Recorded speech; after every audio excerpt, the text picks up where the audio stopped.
Atlantic City Boxing Hall of Fame. Really grateful for this great honor, Ray McLean and the team to honor us this way. You know, it's very humbling. This is where fighters get acknowledged, you know what I mean? And some of the greatest fighters that have stepped in the ring are here in Atlantic City to, you know, allow us to honor them.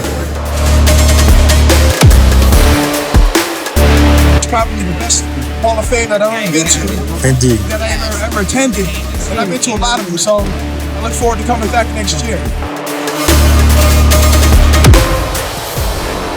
To have events, to have the fans come and see you, show love, give you props for what you did, it's amazing, man. So we appreciate you guys big time.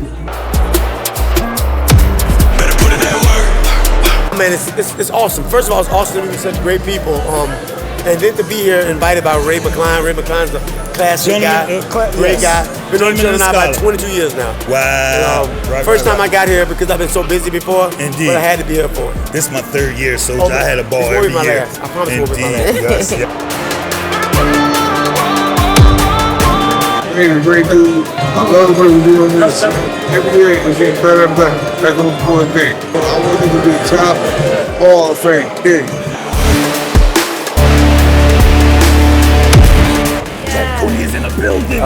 Very nice. What's up, sir? Everything's all good. Same here. You're very looking nice. sharp. I feel very excited to be here today, and it's been a great few days hanging out with everybody, all the fighters and the fans, and the pretty girls. Yes, sir. Yes, sir. It's just a great event to be able to come and see all the fight fans and all the boxing champions, because we all got so much great history. So it's always an honor being around the boxing family.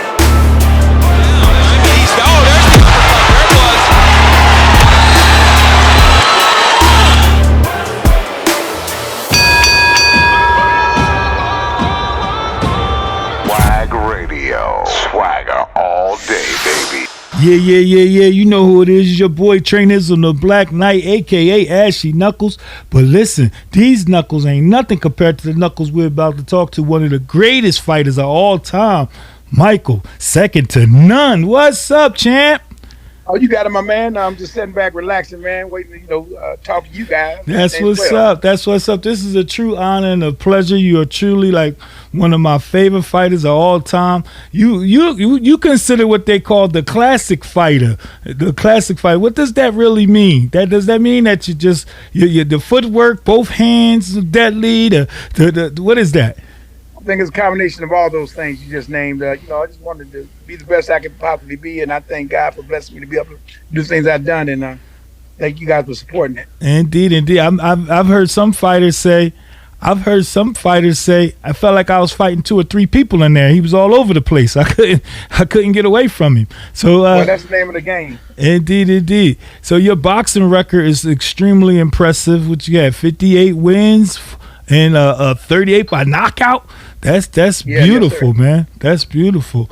And I tell you, one of my favorite. I got a lot of favorite Michael Nunn fights, but one of my favorite was Frank when you fought the guy Frank Tate, yeah. And champion of the world, no doubt. Yeah. Well, so what was that fight? What was your memory of that fight? Your best memory? Well, the fight brought back a lot of great memories because me and Frank had fought 3 times as an amateur, and they were all very competitive, close fights. And he won 2 decisions, I won 1, so I had to clear things up when we fought for the World Middleweight Championship.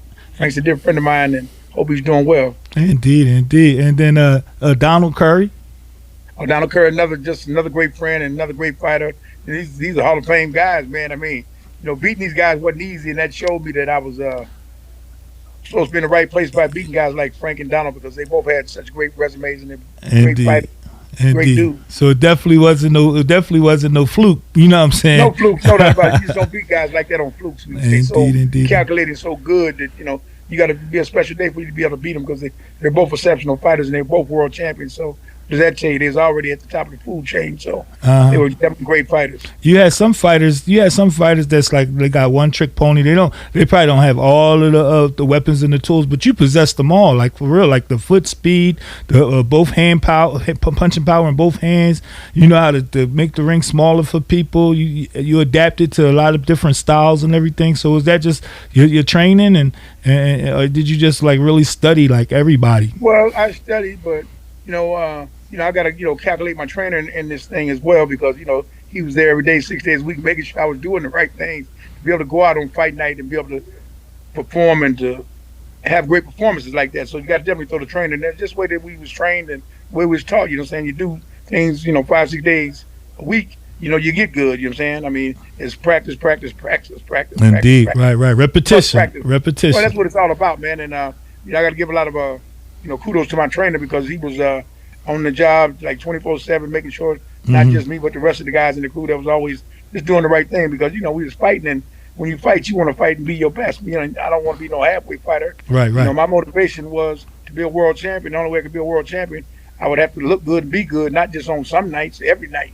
And some nights are not going to always be perfect, but you still got to go out there and lay it on the line and be the best you can be. Indeed. Well, you definitely on my Mount Rushmore of super middleweight fighters, indeed, because you fought some giants. You did it. You was very impressive, and it was a beautiful thing to watch you. So we got the Atlantic City Boxing Hall of Fame coming up with my man, Mr. Ray McCline, and that's where we first met you at, I think last year, the year before that. So that's coming up, man. We gonna see you there this year?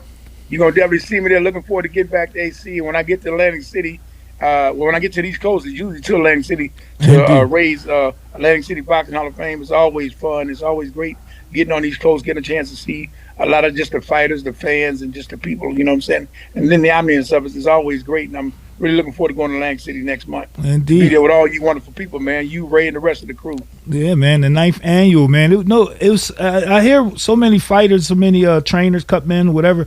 They talk about how special that event is compared to so many others. Like, what is it? Just we got the water, the games, or what is it that makes it so special? Just the omniness and just the people coming out supporting it, and that's what it's all about.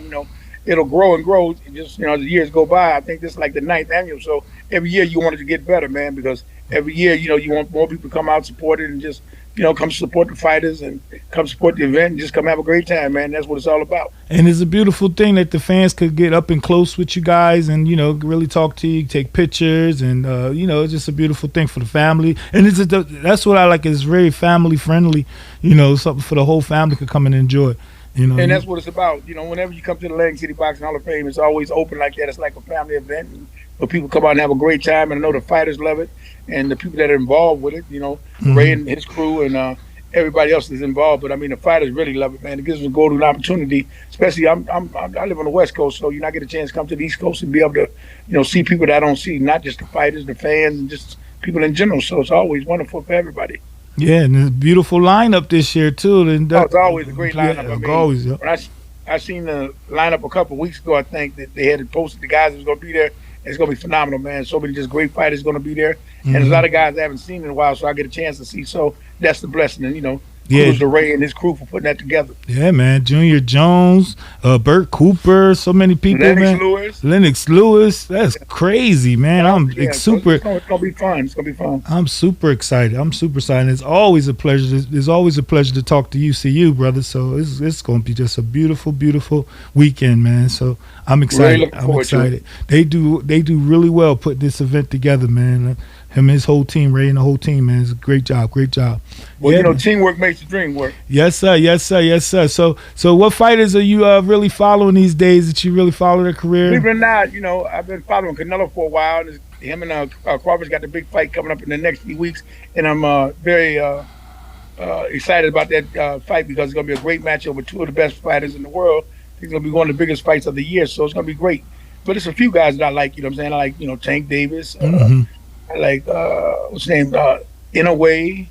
I like Bivol. I like Terrence Crawford, Canelo. And, I like a lot of the lighter guys, little Bam Bam. I think it's Rodriguez. He's Spanish fighter, I think, from Texas. Yeah. I like a lot of these fighters. And I like the Russian guy, what's his name, Alexander Usyk. He's proven to be the best heavyweight by beating all the heavyweights. He come up from cruiserweight, and what he's done is outstanding. I guess the heavyweights kind of like took you as just a cruiserweight moving to heavyweight, but his attitude, he was coming to take over the division. That's what he's done. And he's beaten all the top heavyweights. I mean, he beat Joshua a couple times. He beat the Boyce a couple times. He beat Tyson Fury. So he's shown he's the best heavyweight right now. So, kudos to him as well. So, you got to respect all scientific fighters, guys that fight, and they go out there and lay it on the line, and they do what champions do. They be successful and they go out there and win the best way they can and look good doing it. Yeah. And, those are the fighters I like. Yeah, you got to respect that hard work. People that put that hard work in and then go and execute it, like they say, like they said. Well, you got to understand it can't be nothing without the hard work. And you can have all the talent in the world, but if you ain't got the hard work to go with it, it's just, it's nothing. You're just pissing in a beer can. I mean, it's nothing. I mean, you got to be able to put it together. You know what I'm saying? Right. If you already got the talent, you put some hard work there. I mean, you can climb some mountains, man. And that's what it's all about. You know what I'm saying? But talent don't always win. Because no matter what, even if you have the talent, you got to grit and grind with some guys, man. Everybody's not going to let you box smooth for 12 rounds. They're going to apply pressure. They're going to make you fight. They're going to make you do things that you want to do. But when you got the great condition, there's nothing you can't do to overcome whatever you got to overcome to, get to the end of the fight, whether you knock him out or if you win a 12-round decision. A win's a win, you know what I'm saying? Indeed. There's a lot of young fighters that I got the opportunity to talk to and meet and everything. And when I asked them who some of their favorite fighters, legendary fighters that they was watching when they was coming up or they seen tape on everything, your name come up a lot. And basically what they say is just he was a total package. You know what I mean? Your name come up a lot. We got a young guy from the city I'm from Camden, New Jersey. You familiar with Ray Savage? Young kid? No, I'm not. But now that you mentioned his name, I'll make sure I keep my eye out for him. And what division is he fighting? Ray is, what is he? Wait, it's Ray. Oh, my. Dag, I don't want to say the wrong weight, but just Google him when you get a chance. Well, Google no problem. Well, whatever, Ray. If you listen, brother, just make sure that you go out there and, get yourself in the best condition, man, and, let them hands go and be the best you can be, man. And, you're going to be a champion. It's a mindset, man. You got to establish it early and, stay in the right frame of mind and do what you're supposed to do as far as listen to your coaches, your trainers, and be the best fighter you can possibly be, man, because you got the talent. You might as well utilize it, man, and be the best you can be. Indeed. Yep. And yeah, we just got finished interviewing the other day, One Punch Card too. It was nice to talk to him and hear his story and his background. So, man, listen, man, got a lot of talented people out there that put in the hard work and made names for themselves in this sport. And we love the sport of boxing, man. So no doubt, man. I wonder where I'd be without it, man. I mean, from the time I'm 62 now, so I've been boxing 50 years of my life. So you know what I'm saying. So indeed. I mean, I just love the great sport of boxing. It's taking me all over the world. It's got me world recognition, and where I'd be without it, who knows? But we're thinking all the way up, and boxing is a great sport, man. And I tell any young man or even young women now, because you got women's boxing, to be your best, man. Always be in shape, man. Always be prepared, come prepared, and you deal with whatever you got to deal with instead of going in there second guessing things. You know what I'm saying? You got guys, they hit hard, they train hard for like 3 rounds, and after that they dead man walking. So boxing is a sport that sometimes you can knock guys out, sometimes you can't, but it's better to have the condition than not have it. Like I say, my thing is, you run out of gas, that's your ass. That's your ass. That's just the way it is. You can't run out of gas. People understand that it's real, and when you run out of gas, that's your behind. So you don't want to get it handed to you, especially on national television. You got the whole world watching. There's nothing wrong with losing. It's how you lose, man. You can always bounce back, but you go out there and just lay an egg, that's not good, man. So I tell all fighters, get in the best condition so you can go out there and deal with what you got to deal with, because you're gonna have guys that can box, guys that can punch, guys can do this, do that, and you got to be able to just hang in there, man, and be to your best. Indeed. And you from where you from again? You from a small town? I'm from a little small town in Iowa. I'm the only champion in my state's history to have won a world champion. So that's honorary to me. And I got young fighters that are coming behind me. I got a couple young cousins, Vershawn Lee and Ramsey Vesey, 2 young guys that are coming, and one's 6-0 and one's 5-0, and I want the world to get a chance to see them. And I tell them all the time, stay in shape, stay training, stay ready, stay prepared. So because one thing about it, when you're starting off, early, they might call you to fight in Kansas City or Des Moines, Iowa, Chicago, wherever. But when you got condition and shape, you can go. It's like, oh, I'm not in shape. I ain't been training on this and that. My girlfriend had a baby or this and that. I can't train. So there's always going to be excuses. But one thing about a fighter, just always be in tip-top shape, because that golden opportunity may come when you least expect it. So you stay ready. You don't have to get ready. And I learned that as a young man from, listening to older fighters and seeing how the game go. You know what I'm saying? Because say you can ready to fight for the championship, but you hurt your hand. And I'm in the same weight division, and hey, let's fight this guy. We don't think he's ready, but we need our guy to fight. You go in there, you become world champion. But that's why you stay ready. You don't have to get ready, man. Gotta be ready when opportunity comes. When When they opportunity put that come. spotlight on, you want to be able to shine, man. Indeed, yes sir, yes sir, yes sir, yes sir. So we got this. So again, what is this? September 26th to the 28th, the Atlantic City Boxing Hall of Fame. I think you're correct on those dates. If y'all, so. Yes, sir. To the fans out there who want to see this incredible, be there, be square. You guys, it's gonna be fun. Don't miss out. In Atlantic City, New Jersey, and again, like I said, this is the 9th annual. We got a pleasure. We had the opportunity. I think we've been to 4 of them so far, and it wasn't disappointing at one time. It was just the they greatest. Get better and better as you go. Great, better and better. Yep. So, man, thanks a lot, sir. We appreciate you. We appreciate everything that you've done. For the sport, and and just being a class act at all times, man. Well, no doubt about it, man. I want to thank you guys, and special thanks to the Atlantic City Boxing Hall of Fame for giving me such a great opportunity. I'm looking forward to seeing you all, and you guys have a blessed day, man, and see you guys soon. And for all you fans out there, man, Atlantic City's a party, man. Y'all come support the fighters. Yes, sir. And come out and support the event, and we're looking forward to seeing you all. Indeed. There you have it from the great one, second to none. Thank you, sir. Yes, sir. Thank you, guys. All right. Respect. Man. Yes, sir. One love. You're listening to Swag Radio. Turn it up. The future of radio. This is how we do it, baby. Yeah, this is Michael Nunn, representing Swag Magazine. You guys come out there, be there, be square. See you in Atlantic City. Peace. We out.